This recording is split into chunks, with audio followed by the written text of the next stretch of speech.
យប់ងងឹត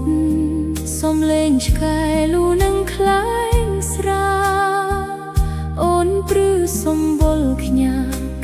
ខំបីកូនរត់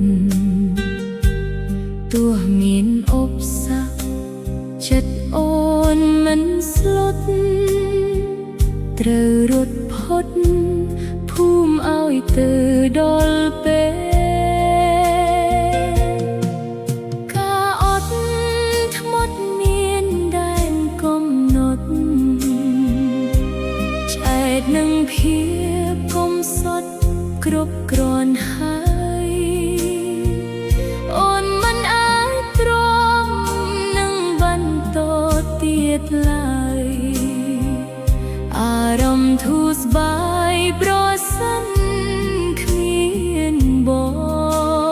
ងទ្រាំជាច្រើនឆ្នាំខែនឹងតង់វើបងសំលួងគ្រប់គ្រាន់ឲ្យអូនដាច់ចិត្តពីពេលនេះទៅសូមបងឈប់គិតឈប់មកអាណិតកូនយើងទៀតអូនអាចចិញ្ចឹមកូនអ្នកឯងបានទោះត្រូវហត់ប្រាណ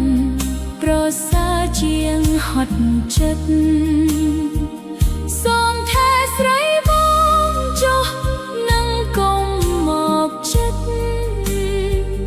ជីវិតអូននឹង